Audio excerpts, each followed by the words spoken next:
Екінші видео масс болуң және масс лайкинг бойынша қазіргі осы функцияларды қарастыратын боламыз.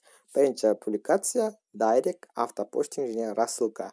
Егер орыс тілінде жақсы Инстаграм түсінетін болсаңыздар, осы сөздер сіздерге бірден таныс болады. Ал мен енді осы функциялардың қалай жұмыс жасайтынын айта кетейін. Публикация бөлімінде біз өзіміздің жазбаларымыздың қанша лайк жинағанын, қандай комментарий болғанын көре аламыз, және осында редактировать ете аламыз, немесе описание қоса аламыз. Міне тек описание қосылады екенбіз. Мұнда осы жерден өзіміздің публикацияларымыздың лайк немесе комментарий жинағанын көреміз. Комментарий бөлімінде соңғы күндері жазылған комментарийларды көре аламыз. Аса бұл жерде қызықты емес, сондықтан біз дайрект бөлімінде өтейік. Публикация бөлімінде тағы мындай батырма бар, яғни басқа аккаунттағы публикацияларды жылдам көруге болады. Яғни комментарий бөлімінде қанша соңғы коммент қандай болған тез жылдам көруге болады екен. Жақсы. Дайрект бөлімінде біз өзімізге жазылған хабарламаларды оқуға болады, немесе оларға ответ қайтаруға болады. Дәл осы жерден немесе удалить батырмасын басу арқылы барлығын удалить етіп жіберуге болады екен. Автопостинг бөлімінде біз өзімізге арнайы посттарды дайындап алсақ болады. Сол посттар автоматты түрде шығарылып отырады.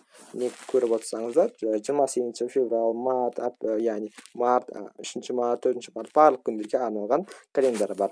Біз барлық күнге өзіміздің постымызды дайындап алсақ болады. Мысалы, плюс батырмасын басамыз. Қай күні жариялану керек постымыз? 1 март күні. Сағат нешеде? 22:00 емес, сағат 13:00. Қандай фотоны салу керек? Выбрать фото, видео дегеннен өзімізге қажетті суретті таңдап алсақ болады екен. Міне таңдап аламыз, суретті өзімізге қажетті суретті. Окейді басамыз. Енді описание жазамыз, яғни суреттің описаниясында қандай сөздер болу керек, осында жазамыз. Одан кейін қазір көрейік, тест деп жазайын, мен сохранить етемін. Енді осыны сохранить етеміз тағы бір рет. Енді осы 1 наурыз күні, яғни март күні сағат 13:00 автомат түрде жарияланатын болады. Үстінен басып тұру арқылы қазір осы постты салсақ болады парақшамызға, немесе удалить етіп жіберсек болады. Осылай біз өзіміздің постымызды бүкіл айға дайындап алсақ болады екен. Рассылка бөлімінде бұл адамдарға автоматты түрде хабарламаны жіберуге болады. Мына жерге негізгі келтірілген 2 функция бар. Бұл жерде жаңа қосылған подписчикке немесе взаимный подписчикке.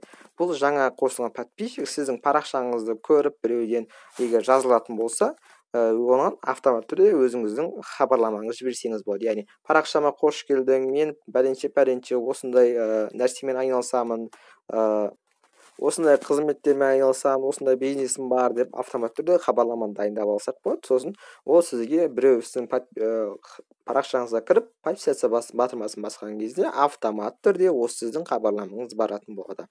Екіншісі, сообщение при взаимной подписке. Бұл егер жаңағыдай сіз біреудің парақшасына жазылдыңыз, сосын ол сізге автомат түрде, яғни ответ ретінде жазылатын болса, өзіңіздің хабарламаңызды жіберсеңіз болады. Рахмет, мені парақшама жазылғаныңыз үшін үлкен рахмет деген секілді. Және мұнда рассылка деген бар, оны біз келесі видеода қарастыратын боламыз. Қазіргі видеода біз осы астың бөлімде орналасқан функцияларды қарастырдық. Келесі видеода көріскенше.